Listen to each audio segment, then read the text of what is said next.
అమ్మగారు, అమ్మగారు, హా? కాఫీ తీసుకోండి.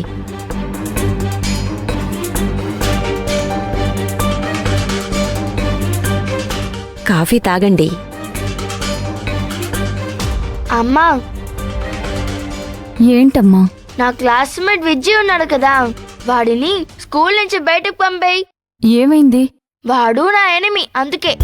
ఏం చేశాడు? నిన్న రాఘవ్ మాస్టర్ ప్రాజెక్ట్ ఇస్తే హెల్ప్ చేయడానికి వెళ్తే నేనే చేసుకుంటాను, నువ్వేం అవసరం లేదు వెళ్ళు అన్నాడు. నేను అయినా హెల్ప్ చేస్తానని చెప్తే నేను క్లాస్ లీడర్ని, నేను చెప్పినట్టు చెయ్యాలి అని అన్నాడు.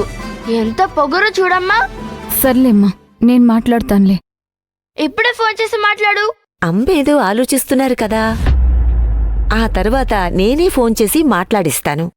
నువ్వు ఆడుకోటానికి వెళ్ళు. నువ్వు ఆగవ్వా, నీకిదంతా తెలీదు. ఇది చాలా పెద్ద మ్యాటర్. అమ్మ కాల్ చేయి. నేను చేపిస్తాను కదా. అవునా? సరే, నిన్ను నమ్మి వెళ్తున్నాను. ఉమ్, ఆ తర్వాత ఆ అమ్మ పనిలో పడిపోయింది, మర్చిపోయింది అంటే రేపు నేను స్కూల్కి వెళ్ళను. ఓ, సరేనా? ఉమ్.